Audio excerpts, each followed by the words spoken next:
Welcome to SharpenTheHustle.com podcast with Jesse Miller. We're working hard as a given, but results are how we measure success. We interview successful business owners that'll help you sharpen your hustle. What's up, everybody? This is Jesse Miller with SharpenTheHustle.com podcast. I'm with Robert Stanley today, and he owns Stanley's Detailing. He's a local detailer in Vinita, Oklahoma. Robert, why don't you introduce yourself? What's up, everybody? I'm Robert Stanley, like you said. Own a small detailing company in Vinita. I also have another location in Pryor.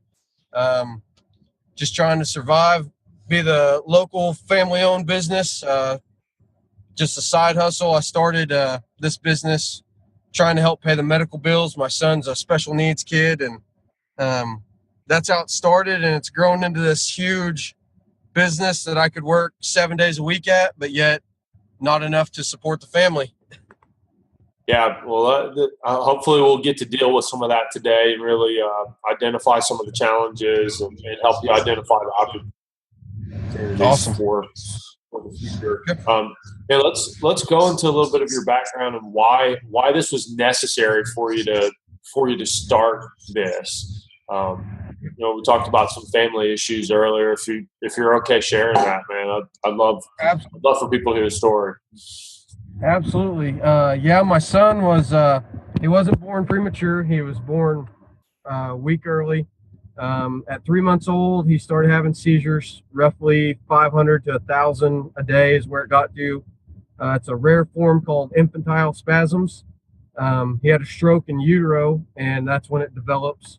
That has spanned into cerebral palsy. He's got slow motility issues.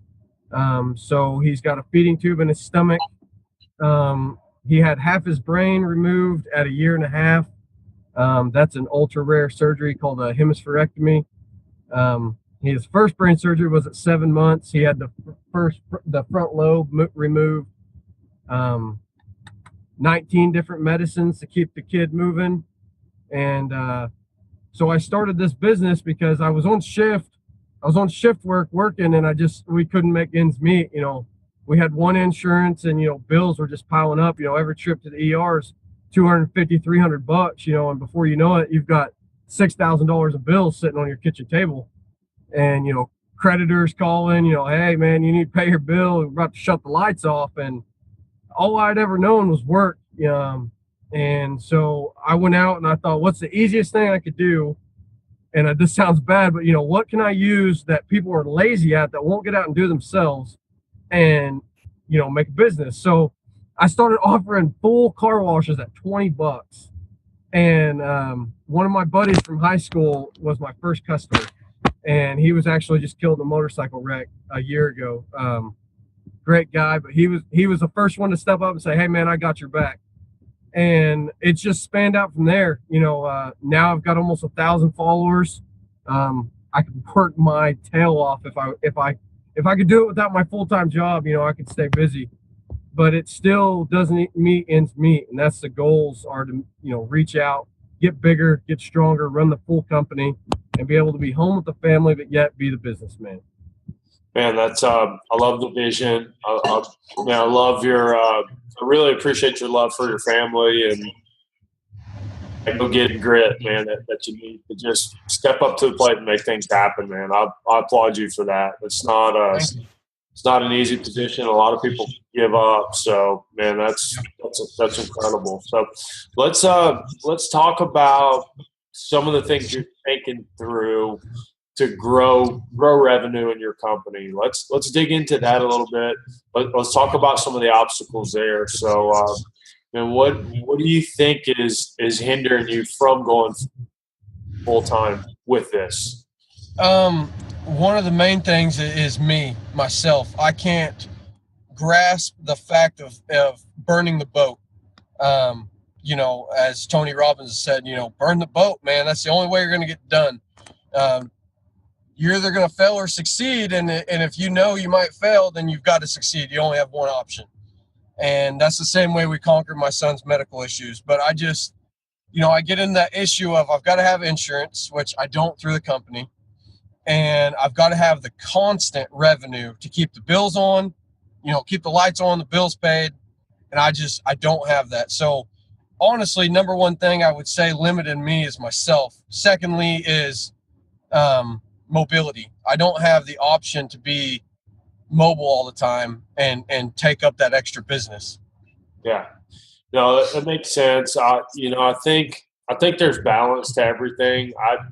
I think with their scenario, I mean, I don't necessarily recommend burning the boats at this point. I think the big deal is to create margin and start building a team. That's where it comes back to. So you have a standard income that you can count on, and that's safe. A lot of people neglect that. They want to burn it. They think that that's the only option to create success. And the reality is that the best way to create success is to have your stuff covered. To have your monthly requirements covered. Now, I understand with medical expenses that changes, but once you have that covered, if you can look at where can I create excess and use the excess to circle back into the business to create a system or create a marketing engine or create the ability to go mobile in the business, that's the best way to do it instead of trying to jump in full steam and make it happen before the market or the clientele is established. Does that make sense? Absolutely, it does. Yeah. So, and that's the way to do it. You just have to be strategic and systematic when you look at it. And typically people waste money on stuff, and so there's a lot of ways that you can minimize your overhead right now, and there's a ton of ways that you can make more revenue too. You don't get rich by saving money; it just doesn't work that way. But you have to make more money to get rich. But if you can streamline and minimize, the things that you don't need. If you can eliminate those, and that helps get you that much closer to it. So, man, I love it. But what are some of the things that you need to be able to go mobile, reach a larger audience, and charge more? I mean, let's talk about some of the other services that maybe you're doing now, but you aren't charging for. Is the paint touch up that you do, is that typically included in pricing, or is that an add-on? It's something I do in a package. Like if someone buys this stuff called ceramic coat, it's like a 3-year wax, it's scratch resistant. If somebody buys that, I usually do that for free, just kind of like hey, thanks a lot for dishing out the $1,000 to do your car. It doesn't take out my time per se. I still have the 6 to 7 hours in a car, but it kind of helps the clientele think like, I'm getting a deal, when they are really, but at the same time, I'm still making my end on it. But that's just one thing I do. What I need to go mobile is people, and as every business owner knows, people just don't want to work anymore. You may hire somebody that's got a good resume, but he may be a piece of crap when he steps on the job first day. And then you've got this, well, you missed the crevice here and you missed this, and micromanaging, enough that I want to be the guy that steps away from the business and it just runs itself. I want to be hands-on, but I do kind of need some of that in order to go mobile. Somebody that could get out and work while I'm at work and try to keep the business going. Yeah, man, that's a very tough situation to be in because it's hard for them to commit to it full time if you're not. Why isn't he doing it full time? So there's a lot of balance in that. There are people that will work. The key is motivating and leading and creating an environment where they see progress. That's one of the things you attract in your business. You attract the people that come to you. And so some of it's messaging, some of it's the opportunity that they're walking into. And if you don't have a A-rate opportunity, you're never going to attract A-rate people to that. Right. If you can help create an environment and a system where they see the ability to progress, then that helps you attract a higher level clientele and a higher level employee. And so the other part of it is, and if you're very clear on what you want, it's a lot easier to find that person. So, are you looking for good work ethic, which obviously you are? Are you looking for somebody that you can trust? And then if you start to reverse that, okay, who is that person? What are their characteristics? And where can I find them? Because honestly, there are people tend to hang out together with like-minded people, and so there's got to be groups of them in your community. That maybe it's a church, maybe it's an outreach, and maybe it's I don't know exactly what it is, but there may be a good spot where you can find those individuals, build a relationship that's more than just the business, because that's a theme that I hear, and I think everybody really genuinely wants that. They want to create more than just a business that they operate in. So, but I want to challenge you, man. If you think that there aren't good people out there, you'll never attract good people. If you think that there are good people out there, you'll attract good people that catch a vision and want the same things that you want, if that makes sense. Absolutely, yeah. If I push everybody off as being negative and lazy, then I won't ever get that back. Yeah, no, exactly, man. That's the way this works. And then also, if that's your belief, your messaging goes out that way, and that's the people that hear it and connect with it and move towards you. Oh, cool, this is a good spot to go be lazy and worthless and not show up, and not do my job, and not be detailed. The other thing that you mentioned is the backside of it. So how do you create a standard that they're to uphold? And so, that's where, and depending on laws in your area, I love the opportunity of piecework, where you do it to the standard, you get paid on it. You don't do it to the standard, you don't get paid. But there's such a balance in that, because if it's somebody that needs to grow and progress, they don't necessarily need to fit into that. They need to be with a lead that can help them, match up to the standards. There's a lot of balance. There's a lot of balance in all this stuff, and we won't be able to sort everything out today, but I think we can help you progress and get some ideas for where to take your company. Absolutely. Well, what other questions, man? What other things do you feel are limiting you right now? Knowledge. One thing I spend a lot of time doing is research. I still haven't set up my LLC because I don't fully understand the tax laws. I don't know what's going to be best for me as a company moving forward. So that's one thing I've spent countless hours and late nights on is, on the IRS's website, trying to figure out, do I need to do this or do I need to do this? And so I guess really, honestly, like a CPA might be where I ultimately end up with that, because they might know, of course they'd know better than I would. Yeah. I'm not a tax advisor, so don't take my advice as that. It's not. I'm not trained for it. It's not what I do. Typically, once you've created about $10K in revenue, you ought to have a separate entity, and a lot of that is to protect you as the business owner. If something were to happen, especially if you travel in the future, you have vehicles on the road, you want to make sure that you have a company that holds a liability on those things, and it's not tied to you personally. And that's what that formation does for you. It does cost more because you have to file a business return and a personal return. And anyway, and you do need tax advisory when you get there. But let's go back to that statement. The reality is there's so much knowledge available out there. The real challenge today isn't gaining the right knowledge, because we were talking about some of the people that you listen to, man. They're incredible. They're putting out incredible information. The big challenge is literally, how do I do this? Right. Because if I understand something, it doesn't mean that I can do it. And so that's where the other factors in relationship come in. That's where coaching comes in, and we say, okay, do this. And you have to look at me and say yes or no.